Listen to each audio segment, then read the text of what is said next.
Hello, everyone. Thanks for joining me for tonight's episode. Tonight I'll be narrating a story from one of my subscribers. And again, as always, I remind you all to please be mindful and respectful in the comments field below.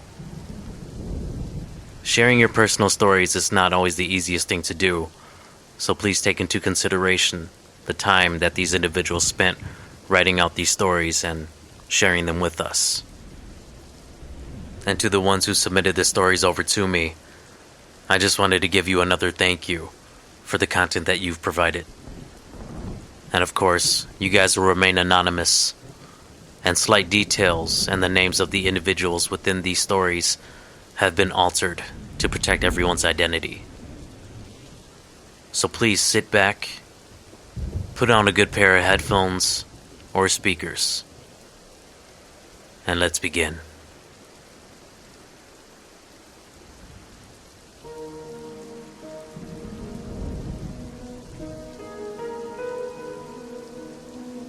Back when I was still living at my mom's old house, at the age of about 12 years old, we had a house on the east side of St. Paul, in Minnesota. There was a lovely elderly couple who lived down the street from us. I remember seeing them do everything together, from yard work, landscaping, to just walking around the block, holding hands. It was really something to admire, seeing how much they loved each other, even at that age. However, the day soon came when the elderly man grew ill. All of a sudden, the couple didn't come out as much anymore, but they would still sit out on the porch from time to time just to get some fresh air. Even so, my siblings and I loved walking or biking by their house to say hi and just start small talk with them because they were so nice to us. It wasn't too long after that the elderly man would pass away. I remember seeing the grass and the weeds in their yard begin to get out of control. The upkeep with the landscaping had stopped as well, seeing as the elderly lady had no more motivation after her loss. My mom made us help mow her lawn from time to time just to give her a little break. She, of course, was always grateful and had given us money for our labor. After just a few months had passed, she had decided to have a garage sale.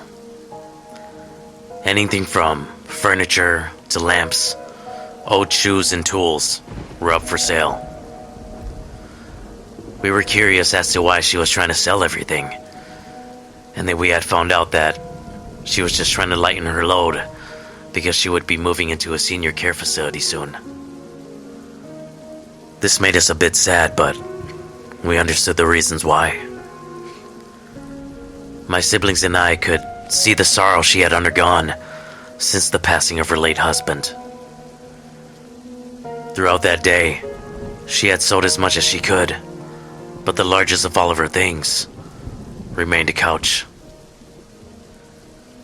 When the sun was starting to set, my siblings and I had helped her clean up her garage sale, and the old lady had asked me, since I was the oldest of my siblings at that time, since all of my older sisters had gotten married and moved out, if we needed or had space for a nice couch. I kinda debated in my head if we could actually use the couch, but our house was pretty cramped up already as is, and so I nicely declined.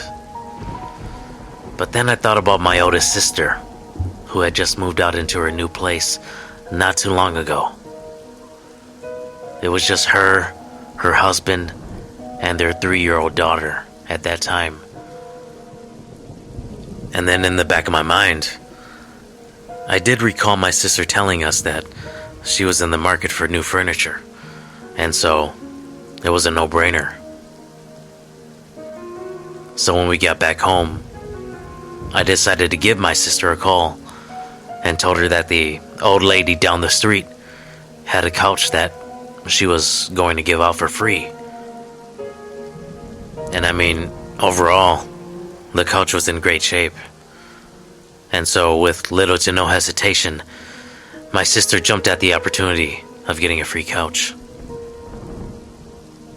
My brother-in-law and sister would come by the very next weekend to pick up the couch, and then, within just a few days, the old lady had moved out and was on her way over to the senior home.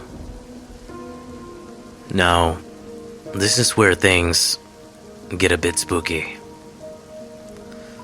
So now that my older sister and her family had settled into their new apartment, their little girl, my niece, would be found to be crying a lot for what seemed like no reason at all, as far as my older sister was aware of.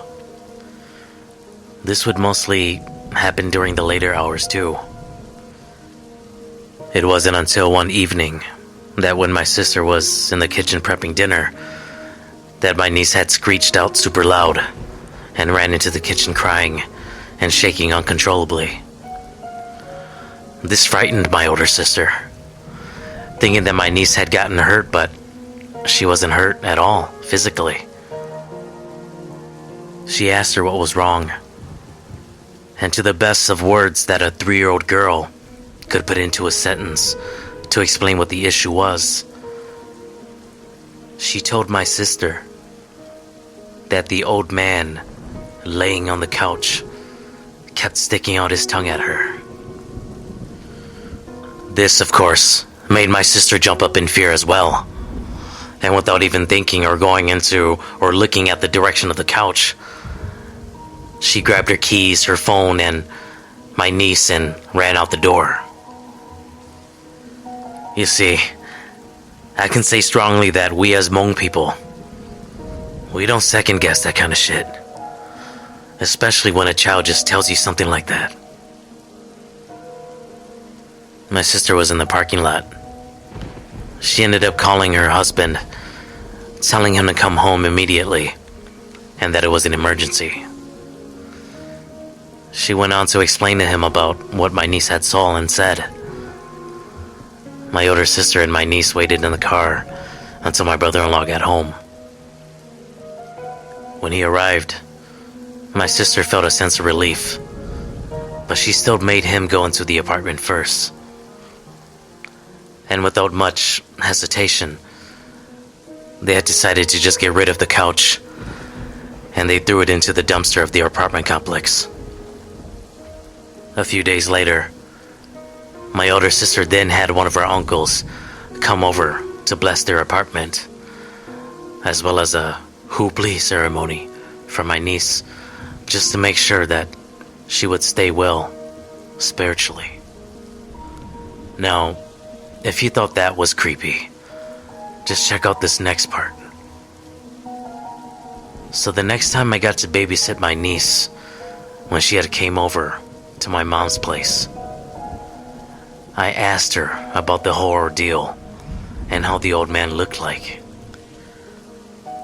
My niece immediately looked uncomfortable to speak on it, but she had told me that the old man was scary and that he wore a blue hat. It was then that my heart skipped a beat, because I remember distinctively that elderly man that lived down the street from us, the one who had passed away, he always wore a navy blue hat. Kind of like one of those railroad conductor-style hats that they wore back in the day. It was his favorite hat. It didn't matter what time of day it was. He would always have it on. So I knew for a fact that that was him that my niece had seen that night. To this day, however, my older sister still gives me shit for suggesting her to take that couch home. And I still give her shit about it as well, telling her that it was her fault for being so damn cheap. And then we both just laugh about it, but even so, this is why I would never buy a used couch, let alone even sit on one. If I saw them at thrift stores or garage sales, it wasn't my thing. All of those old, hand-me-down couches, they just give me the creeps now. So, the more of my story, the next time you are offered a nice-looking couch, just make sure that no one has died on it.